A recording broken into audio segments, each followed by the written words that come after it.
저희 회사의 창업 이념, 창업을 할 때 가장 기본적으로 제가 생각했던 부분이 첫째는 생존이라는 겁니다. 생존.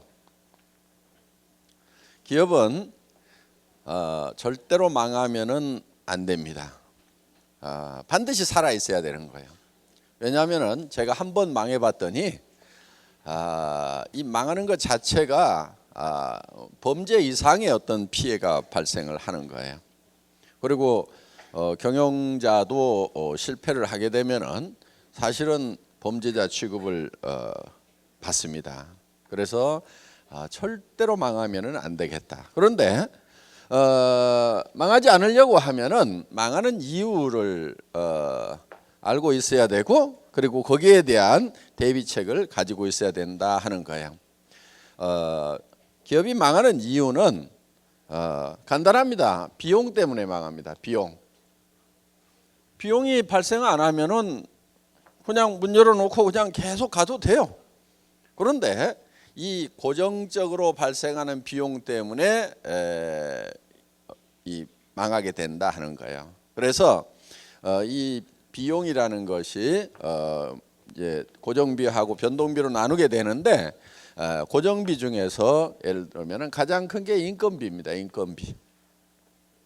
그리고 이제 사람이 있으면은 사무실도 있어야 되고, 이런 임대료가 나가게 되고, 기타 등등 회사가 존립하는 데 있어서 필요한 그런 비용들이 나가는데, 이 인건비를 줄일 수 있는 범위 내에서는 완벽하게 줄여야 되겠다. 그러면은 완벽하게 줄이는 것은 어디까지 줄이는 거냐면은 제로화 시키는 거예요. 제로화. 그렇죠? 제로가 돼 버렸어. 그러면은 더 이상 줄일 수가 없어요. 그게 이제 절대치가 되겠죠.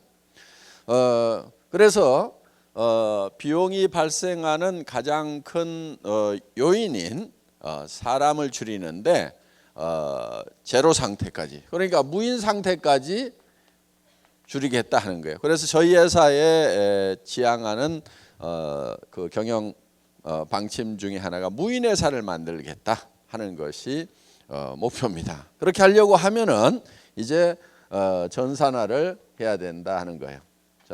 전산화를 통해서 컴퓨터가 대신 일을 할 수 있도록 함으로 말미암아서 인원을 극소화해야 되겠다 하는 거예요.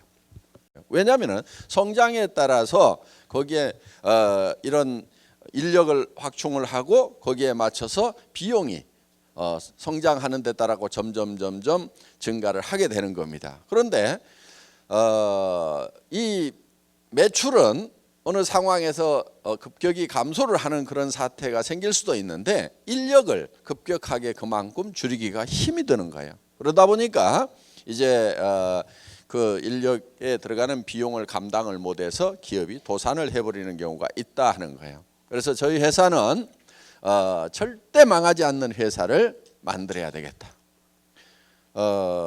저는 뭐 월급쟁이 시절에도 뭐 공장도 짓고 뭐도 하고 다 잘 했어요. 성공적으로 잘 했는데, 제가 이제 그 제가 기업을 창업을 해서 인터넷 백화점을 차려 가지고 이 일을 하다가 망했어요. 망한 요인은 지금은 이제 인터넷 쇼핑하고 하는 것들이 아주 일반화되어 있지만은 13년 전, 14년 전만 하더라도 그렇게 일반화되지가 않았었습니다. 그래서 시대를 너무 앞서가다 보니까 시대가 나를 못 따라오는 거예요. 그러다 보니까 쫄딱 망한 거예요. 그래서 기업은 절대로 망하면 안 된다. 그러니까 망하는 원인이 뭐냐면은 바로 비용 때문에 망한다. 저희 같은 회사는 특히 인건비를 줄여야 되겠다. 인건비를 줄이면은 사무실 임대료도 줄일 수 있고 모든 비용들을 다 줄일 수가 있어서 결국은 무인 회사를 만들어야 되겠다. 무인 회사를 만드는 방법은 전산화를 통해서 사람이 없어도 컴퓨터를 중심으로 돌아가는 회사를 만들어야 되겠다 하는 것이 이제 저희가 생존에 대한 기본적인 생각입니다. 자, 두 번째는 속도라는 겁니다. 속도. 자, 이제 생존하니까 존재는 하죠. 그러면은 그 다음에는 성장을 해야 되는데 활성화시키고 하는 개념은 속도의 개념이에요. 그래서 덩치를 키우기보다는 속도를 빨리 하는 것이 굉장히 중요합니다. 자, 이런 개념이에요. 이런 파이프가 있어요. 여기에서도 물이 나오고 여기에서도 물이 나옵니다. A와 B가 있어요. 어느 파이프에서 물이 많이 나올까요? 그런데 다 B라고 생각을 하지만은 여기에다가 속도의 개념을 집어넣어 가지고 여기에서는 사정없이 빠른 속도로 나오는데 여기서는 줄줄줄줄 쏟아져. 그럼 어디가 더 물이 많이 나올까요? A가 더 많이 나올 수 있다 이거예요. 이 파이프의 사이즈는 B용이라고 볼 수가 있고 이 비용은 적게 들이고 속도를 늘림으로 말미암아서 효율을 증대시킨다는 이런 개념입니다. 그래서 이런 인프라를 늘리는 것이 아니고 속도를 증가시킴으로 말미암아서 효율을 높이겠다 하는 그런 이제 효율적인 측면이 있고요. 그다음에 또 한 가지는 우리가 조직을 성장시키는 방법에 있어서 곱셈의 법칙. 그러니까 보통은 덧셈으로 이렇게 나갑니다. 그리고 우리 머리 구조가요, 더하기 빼기는 아주 능숙하게 정확하게 하는데 곱하기의 개념이 감이 잘 안 잡혀요. 우리의 감각하고 실질적인 곱하기의 결과하고는 차이가 굉장히 많습니다. 예를 들면은 월급을 주는데 오늘 1원, 2일 날은 2원, 3일 날은 4원, 4일 날은 8원 이렇게 해가지고 31일까지만 주면은 월급이 얼만큼 될 것인가 하는 거예요. 계산을 해보면은 20억이 넘어갑니다. 자, 여기 보세요. 네.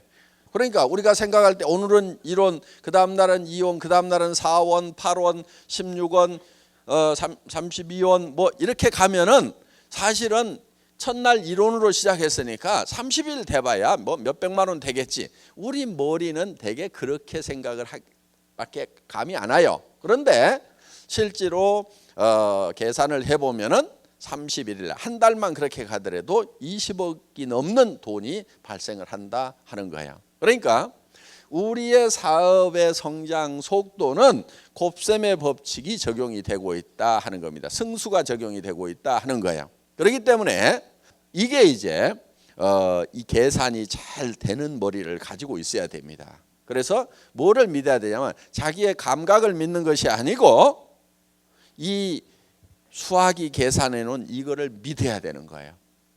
그러니까 이 세상은 어떻게 보면 수학으로 만들어졌다고 하죠.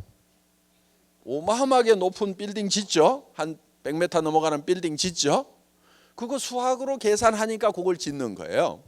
보통 사람들 생각할 때는 그런데 그 밑에 이런 빔을 보면은 이게 이 빔이 과연 이 100m가 넘는 300m가 넘는 100층이나 되는 이 건물을 버틸 것인가 못 버틸 것 같은데 건축 설계하는 사람들은 다 계산을 해서 정확하게 버틸 수 있도록 계산을 해놓은 거예요. 그러니까 그 건물이 버티고 있단 말이에요. 우리가 느끼는 감각하고 실제로 수학적으로 계산을 했을 때하고는 다르다. 그런데 우리는 뭐를 믿어야 되냐면 수학이라는 걸 믿고 가야 된다 하는 거예요. 그래서 내가 어떻게 7천만 원을 버냐 5천만 원을 버냐 말도 안 된다. 여러분들의 감각으로는 말이 안 될 수가 있어요. 그렇지만 여러분들이 믿어야 될 거는 수학을 믿어야 된다는 거예요. 곱셈의 법칙을 믿고 가야 된다는 겁니다. 그렇기 때문에 우리는 엄청난 속도가 난다 하는 거예요. 그래서 평생 20년 30년을 월급쟁이를 해도 700만 원 1000만 원 받기가 힘든데 우리는 정말 3년 5년 만에 그 10배에 다다르는 5천만 원 7천만 원을 벌 수가 있게 된다 하는 겁니다. 그러니까 이거는 수학이기 때문에 가능한 거예요. 수학이기 때문에. 뭘 믿어야 돼요? 내 감각을 믿어야 돼요? 아니면 수학을 믿어야 돼요? 수학을 믿어야 된다 하는 거예요. 자, 세 번째는 우리가 이 조직을 성장을 시킬 때 이거를 전달하는 방법이 병렬로 전달이 된다 하는 거예요. 병렬. 지금까지 이 사업을 전개하는 방법들을 보면은 대개가 직렬로 이렇게 전달이 됐었어요. 그러니까 내가 뭐를 배우고 그 다음 사람한테 배운 것을 또 가르치고 또 가르치고 또 가르치고 이렇게 해온 거예요. 그러다 보니까 이거를 배우는데 몇 달이 걸려요. 그래서 또 가르치고 이렇게 했는데 우리는 이거를 어떻게 하냐면은 동시에 가르치는 거예요. 동시에. 이게 이제 동시에 하는 것이 이런 세미나 시스템입니다. 자, 이번에 와서 들어봤죠? 이거를 배워가지고 그 다음 사람한테 자기가 가르치려고 하면 6개월, 1년 들어야 됩니다. 그래도 안 되는 사람은 끝까지 안 돼요. 자, 그런데 내가 이달에 들어보고 야 이거 괜찮다. 그러면 다른 사람한테 뭐라고 얘기하냐면 가서 들어보자. 그럼 나도 아직 다 안 배웠지만은 그 사람도 같이 앉혀놓고 같이 또 복습을 하고 또 배우는 거예요. 그리고 그 다음에 또 데려와가지고 또 같이 배우고 이렇게 해서 거의 동시에 이 세미나라는 시스템을 통해서 병렬로 동시에 정보를 공급을 해주는 시스템이다 하는 거예요. 그 다음에 또 하나는 두 번째는 방송 시스템이에요. 방송 시스템. 우리는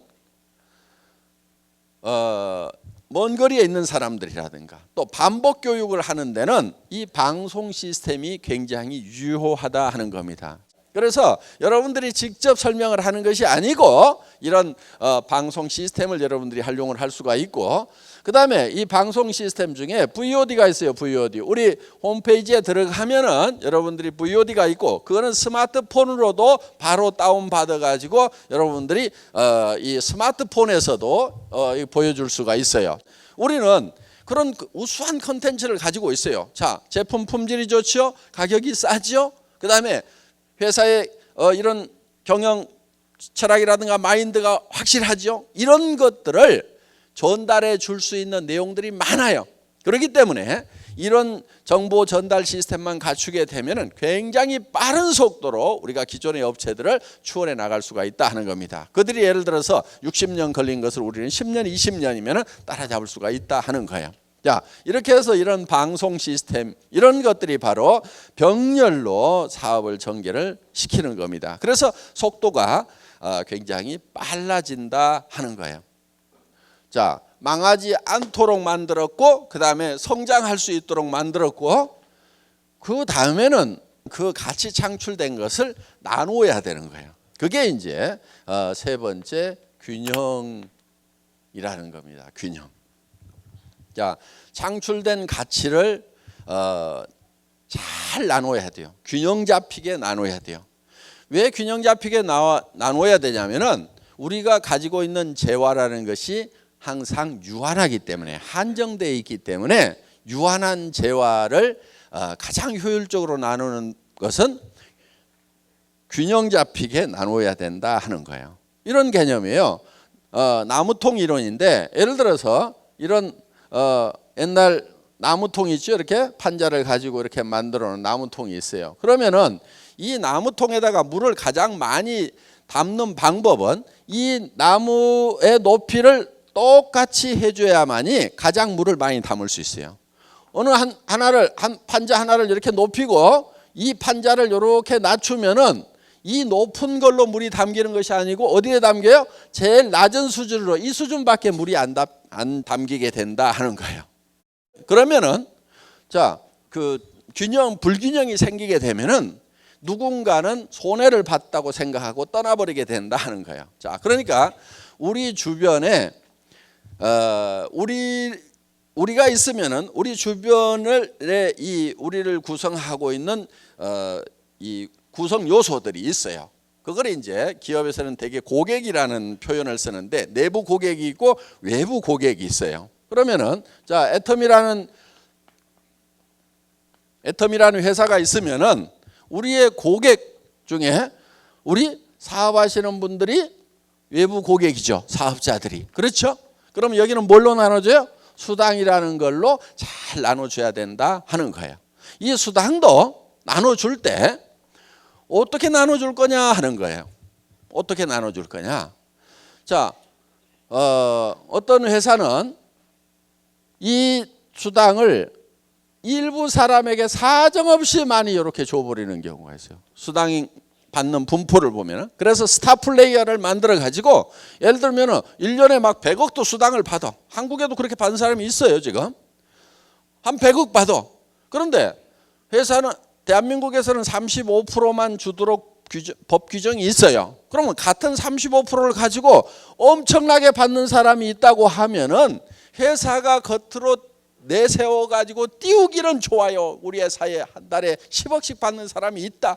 이렇게 띄우기는 좋은데, 그런데 그 10억을 준 걸 어디서 갖다 준 거냐면은 이 사람들을 쫄쫄 굶기면서 여기다 갖다 줬단 말이에요. 그래서 우리 회사는 그렇게 안 줘요. 이만큼만 줘요. 이만큼만. 그 대신에 어디를 많이 주자? 여기를 많이 주는 거예요. 여기를 이렇게. 그래서 우리 회사의 이 수당을 받는 것을 보면은 예를 들면은 2억 이상 받는 사람도 제법 있고 1억 이상 받는 사람도 그보다는 더 많이 있고, 그 다음에 5천만 원 이상 받는 사람 더 많이 있고, 그 다음에 이렇게 연봉 뭐 2천, 3천 되는 사람들, 이 분포가 이렇게 돼 있다 이거예요. 그런데 다른 회사들을 보면은 이거를 다 끌어가지고 누구한테 줘버리냐면 이렇게 준단 말이에요. 스타 플레이한테 사정없이 몰빵으로 줘버리고 그 사람을 쫙 띄워가지고 그냥 자기도 그렇게 보는 줄 알고 다 몰려들도록 이렇게 해놨어요. 그래서 애터미에서는 야, 이 슈퍼스타들 당신들 능력 있고 하지만은 5천만 원만 벌어도 돼. 나머지는 요리 좀 내려줘. 그래서 좀 능력 없는 사람들도 좀 먹고 살게 해주자. 그래서 끌어내린 거예요. 그러니까 나는 5천, 7천, 1억 가지고는 만족을 못한다. 그럼 애터미 사업을 하시면 안 돼요. 애터미에서는 그 이상 안 주게 돼 있어요. 그러니까 그렇게 주는 회사를 찾아가세요. 분명히 안 나온다고 그랬어요. 왜 안 주냐고 나중에 얘기하지 마세요. 예, 미리 말씀드립니다. 그렇게 줄 수 있는 회사로 가시라 하는 거예요. 저희 회사는 5천만 원만 벌어도 한 달에 5억 버는 사람이나 한 달에 5천만 원 버는 사람이나 삶이 제가 봤을 때는 비슷해. 그래서 5천만 원 받는 사람이나 5억 받는 사람이나 삶의 질에 있어서는 비슷하다.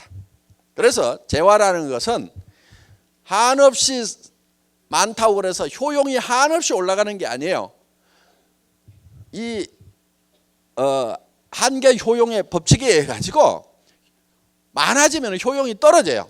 그러니까 이렇게 많아지면은 효용이 떨어지니까 이걸 효용 있는 쪽으로 낮추자 하는 거예요. 그래서 균형을 잡아주자. 이 먹는 것도 마찬가지예요. 한없이 많이 먹으면은 나중에는 이게 이 욕망이 더 이상 효과가 없어지는 거예요. 이미 배가 불러버린 사람에게 더 먹으라고 그러면 나중에는 고통이 될 수가 있어요. 그래서 이 돈 버는 것도 없을 때 그때 가장 유용한 거예요. 저는요, 세상에서 제일 큰 돈이 300만 원이더라고요. 제가 살아오는 동안에 제일 큰 돈이 300만 원이었어요. 왜? 몸이 아프고 회사 망해가지고 월세방 살면서 제일 큰 돈이 300만 원.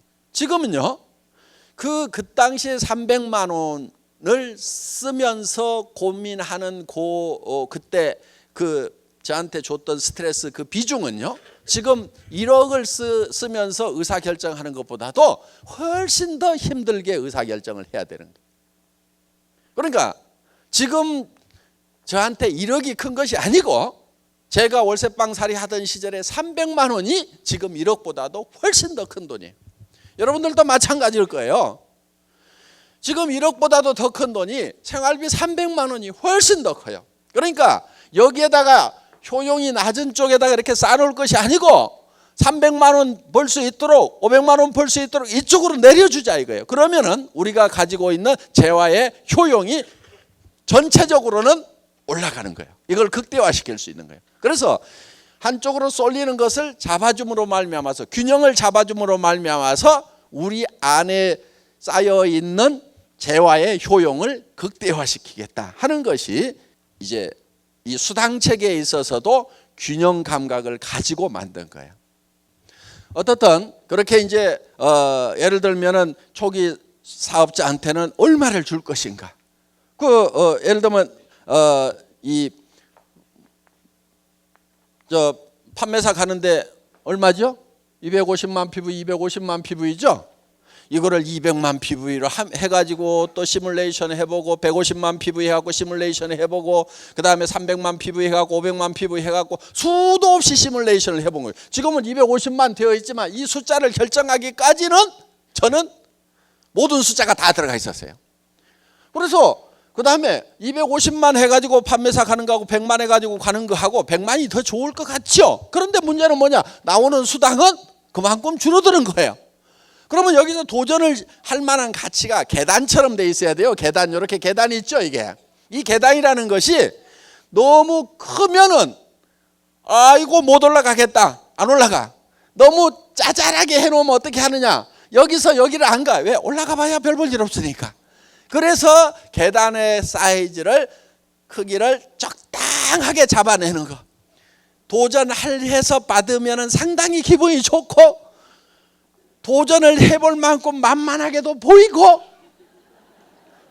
요게 이제 숫자가 전부 심리적인 부분까지 다 반영이 돼야 되는 거예요. 그러니까 경영자가 현장에서 뛰어보고 사업을 해보지 않았으면 이런 숫자를 못 만들어내는 거예요. 그런데 저는 사업자도 해봤다고 그랬잖아요.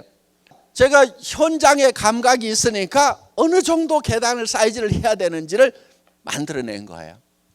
어떻든 이런 걸 가지고 이렇게 이제 밸런스를 잡아놓은 거예요. 이게 전부 다 균형을 잡은 거예요. 그래서 사업자들은 수당 면에서 이 균형을 잡는데 위에하고 중간하고 밑에하고를 어떻게 해놓을 거냐. 그런데 밑에다가 너무 많이 주다가 위에가 적어버리면은 안 해버려. 그렇죠. 그 다음에 밑에를 조금 주고 위에를 너무 많이 주면은 밑에서 힘들어서 나자빠져. 그러면 위에 올라갈 수가 없어. 그래서 이제 이걸 적당하게 요걸 균형을 잡는 그 작업이 있었다 하는 겁니다. 그 다음에 사업자 옆에 소비자가 있어요. 소비자. 이 소비자한테도 적당하게 돌려줘야 되는 거예요. 예를 들면은 사정없이 더 싸게 했어. 그랬더니 수당 줄 돈이 없어. 그럼 돼요, 안 돼요? 안 되죠. 그러면 안 되는 거예요. 그래서 여기 있는 제품들을 보면은 가장 기본적으로 우리를 받쳐주는 것은 결국은 소비자예요. 그렇죠?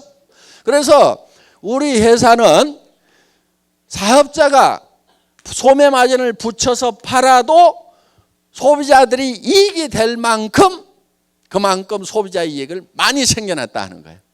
그래서 우리 사업자들이 회원이 130만이 넘어갔다고 하지만은 실질적으로 대부분은 소비자들입니다. 소비자들. 그냥 물건만 쓰기 위해서 등록하고 회원 등록하면 싸게 쓸 수 있거든. 이러니까 등록한 사람들이 70% 80%예요. 그래서 소비자의 이익도 우리는 적당하게 잘 챙겨놨다. 여기에도 나눠준다 이거예요. 분배를 해주고 있다 이거예요. 자, 사업자한테도 수당이라는 거, 이건 35% 나눠주게 돼 있어요. 35% 나눠주고 소비자한테는 더 좋은 거를 더 싸게 팔고, 그러면 그들에게도 이익을 나눠주는 거죠.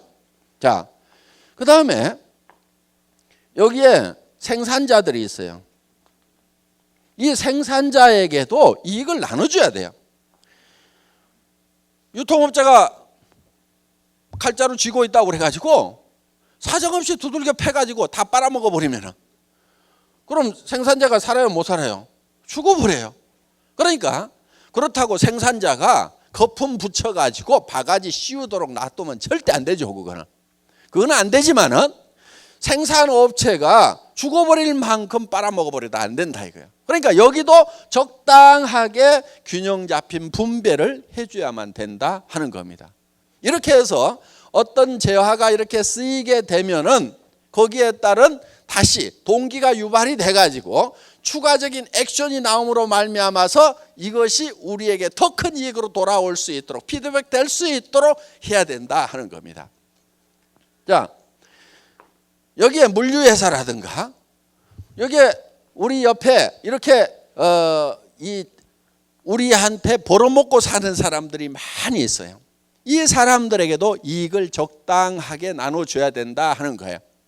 그래서 이런 것들이 균형 있게 이렇게 배치가 되면은 여기 있는 사람들이 다 만족을 하고 더 활동을 더 해서 더 많은 부가가치를 창출하고 그거를 또 분배를 시키고, 그러니까 이 균형이라는 것은 이제 경제 활동이 부가가치를 창출하는 거, 그거를 분배하는 거, 이 크게는 두 영역으로 이렇게 돼 있다고 하면은 우리가 첫째는 생존해야 되고, 그다음에 이 속도라는 것을 가지고 우리는 부가가치를 폭발적으로 창출을 시키는 거예요. 그거를 균형 잡히게 분배를 함으로 말미암아서 영속성을 보존할 수 있고, 그다음에 거기에 따라서 동기부여가 돼가지고 더 큰 이 부가가치 창출할 수 있는 동력으로 활용을 하게 된다 하는 거예요. 그래서 이렇게 많이 받아갖고 남는 사람도 없고, 너무 적게 받는다고 우리한테서 떨어져 나가버리는 사람도 없고,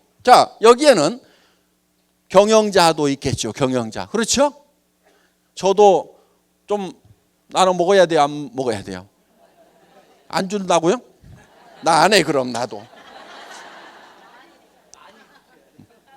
근데 너무 많이는 안 주더라도 재미가 있을 만큼은 줘야 돼. 그렇죠? 많이 버는 것이 맞다고 그래가지고 한없이 소유를 해야 되느냐? 그건 아니에요. 그거를 다시 2차 분배를 해줘야 되는 거예요. 예를 들면은 장애인 참석해요? 못해요? 못해요. 그 다음에 20세 이하 어린이들 사업 못하게 돼 있어요. 그런데 소년 소녀 가장이야. 그 다음에 연세가 너무 많으셔가지고 여기까지 오시지도 못하는 노인네들도 있어. 그러면 이 시스템에 참여 못하는 사람들에게는 별도의 분배 시스템을 가지고 있어야 된다 이거예요. 그래서 그거는 우리 법인도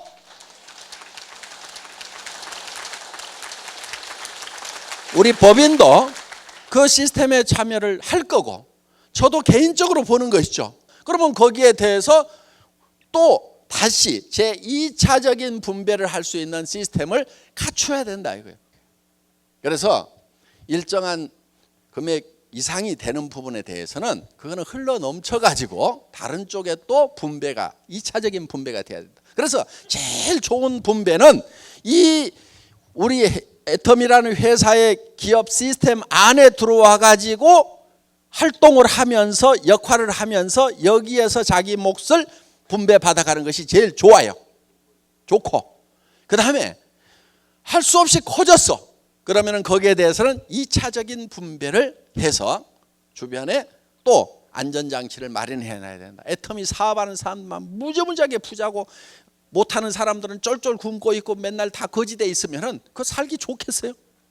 그래서 그 사람들에게도 뭔가 사회적으로 돌아가는, 이렇게 해서 분배가 잘 되면은 효율이 극대화되는 거예요. 그러면은 이게 전체가 계속해서 발전을 하는 거예요. 근데 이게 언밸런스가 져가지고 어느 놈이 너무 많이 빨아먹어 버린다. 예를 들면 사업자 중에서 사업자가 사정없이 세가지고 많이 빨아가 버리는 경우도 있어요. 가부와 와가지고 어떤 식으로 빨아가냐면은 사업자 협의회가 회사에 납품 공급권을 가져. 그거 안 주면 우리 다른 회사로 가겠다. 그러면 경영자가 그걸 주라고 그래. 그러면 수당은 35% 이상 못 주니까 납품하면서 거기서 기업을 하나 차려가지고 여기 통과시키면서 이렇게 해가지고 사업자들이 이익을 남겨먹는 이런 수법들 내가 알아. 어떤 회사가 했는지 안단 말이에요. 이런 거 못하게 하는 거예요. 그러니까 우리 회사는 예를 들면은 그런 거를 요 회장도 할 수가 있어요. 그렇죠? 납품하면서 중간에다 회사 하나 넣어가지고 여기다 이익 떨어뜨리고 이런 거 할 수도 있단 말이에요. 이런 거를 하면은 절대로 안 되는 거예요. 이거를 못하게 하는 거예요. 제 아주 친한 분이 이거를 하겠다는 거예요. 아니 나 혼자 먹겠다는 거냐, 너한테도 좀 나눠줄 테니까 회사 하나 차려가지고 중간에 거쳐가지고 내가 납품을 해주겠다 이거야. 그래가지고는 하겠다는 거. 이 친구하고 내 사이 나빠졌어요. 하지 말아라. 그런데 쟤 변했다 이거야. 쟤 변했다 이거야. 어차피 금 받고 하는데 그 자기가 좀 여기서 해가지고 같이 나눠 먹자는데 얘가 나빠졌다는 거예요. 제가 나빠졌어요? 안 나빠진 거예요. 그래서 너하고 사이 안 좋다네요. 안 좋아졌어. 내가 이렇게 얘기했어. 그거 네가 그거 하면은 내 동생들이 가만히 있겠냐? 그렇죠? 삼촌이 가만히 있겠냐? 조카들이 가만히 있겠냐? 어이 큰아버지 작은아버지 나도 좀 해먹읍시다 하고 벌떼처럼 달라들 건데 누구는 해주고 나는 안 해주냐고. 너하고 원수 안 되려고 내가 이걸 해주면은 주변에 있는 사람들하고 다 원수 된다 이거야. 그러니까 이런 걸 하면 안 되는 거예요. 사업자분들도 뭐 아이템 가져가지고 중간에서 마진 남겨 먹으려고 하는 사람들이 있어요. 그거는요 될 일도 안 돼. 그렇게 하면 안 해버려. 그거는 제가 일부러 그 아이템 안 실었으면 안 실었지 그런 시스템은 절대 안 만들어요. 그러니까 여기에서 역할이 없는데 이 부가가치 창출을 못하는 그런 데다가 누수되는 거 이거를 철저하게 막아야 돼. 첫째는 막아야 돼. 그 다음에 균형 잡힌 분배를 해줘야 된단 말이에요. 그러니까 여기에서 어떤 역할을 하느냐에 따라 가지고 하는 만큼 그만큼을 적당하게 줘야만이 이 효용이 극대화가 될 수가 있다 하는 거예요. 그런 측면에서 지금 우리는 이제 균형이라는 것을 생각을 하고 경영을 하고 있다 하는 겁니다. 여기까지 하도록 하겠습니다. 수고하셨습니다.